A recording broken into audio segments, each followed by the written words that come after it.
Hello, and welcome to the Borderlands 2 Ultimate Vault Hunter Upgrade Pack 1 and 2 video. Here we're going to be taking a look at the features of the upgrade packs, the new Digistruct raid mission in Pack 2, and just some cool stuff. So the first thing is you have to have a level 50 character, and then you can access level 50 or above, obviously, or then you can access the Ultimate Vault Hunter mode. This, of course, requires at least having pack number 1, which adds 11 new levels. Pack number 2 adds another 11 levels for a total level cap of 72.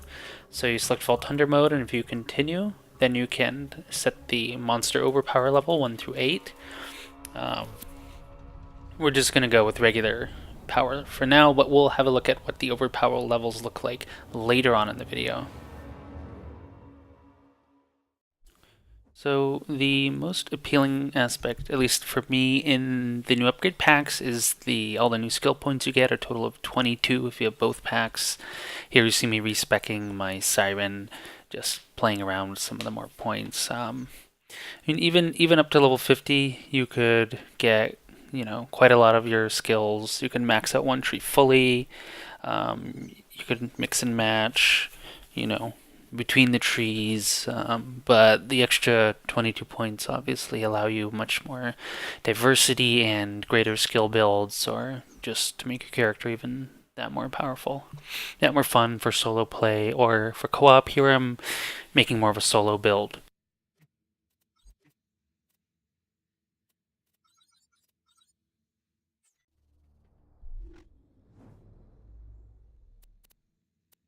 First, we're going to take a look at some of the new equipment. Here you see they have new gear, overpower requirement 5. That means unless you've unlocked the new overpower levels, you can't actually use this gear.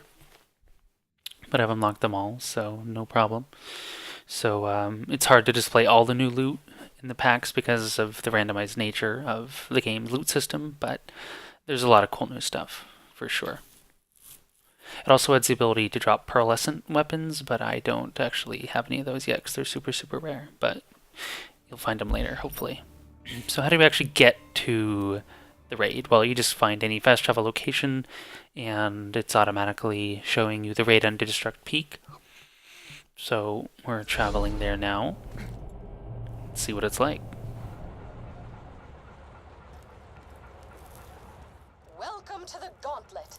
Please follow the smell of vomit and tears so we may talk face to face. As the vomit was mine, I recommend facing away from me. You won't find better merchandise. And this is usual weirdness is quite pervasive throughout this mission. Good to see more of that later. Just refilling my ammo here.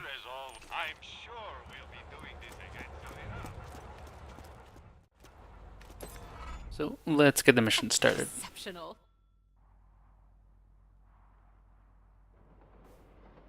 To open a door first, and then we actually get on to the main mission itself. And Scooter's salami-stained fingers, try not to read into that, I've put together the combat trials you see before you. If you succeed, you'll be ready for a new Pandora, a Pandora of overpowered enemies, better loot, and an abundance of nacho cheese. It's been an eventful year. Anyway, off with you. Crimson Raiders show mercy, which is adorable. As you are a vault hunter, So here we have a look at the open the way until you destroy all your combat of the arena.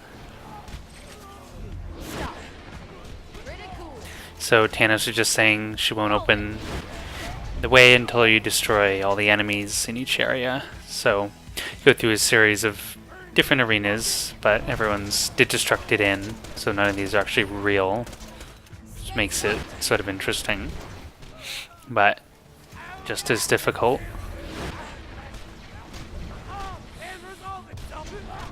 These big robots are tough. It's a nice explosive pistol, grenades.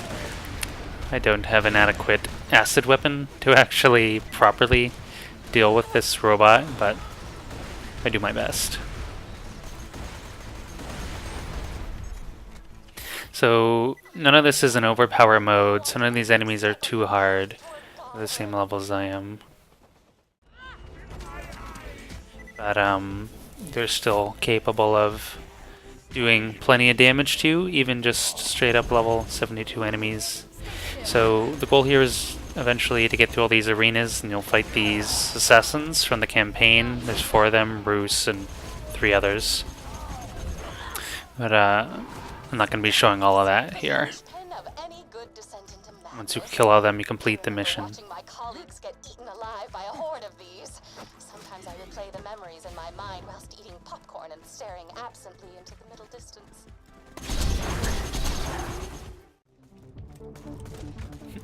More of Patricia Tanis's dark and strange humor. They are bombs designed to punish Sanctuary's vegetarians. Or they are onions. Either way, remove them. Hey, I'm vegetarian.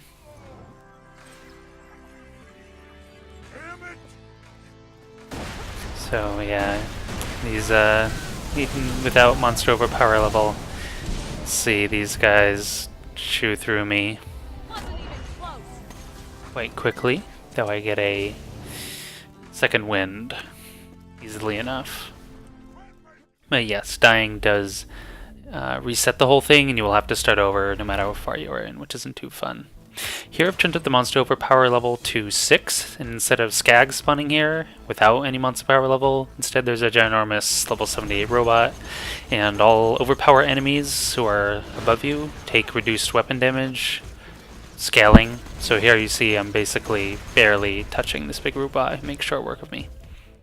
But the overpower works anywhere in the game, of course, not just in the Digistruct raid or anything. You can set it anywhere. So here I'm in Oasis, the DLC, Captain Scarlet's pirate booty, I believe. So even though these guys are several levels above me, I'm having some trouble but managing. Certain areas are better or worse than others.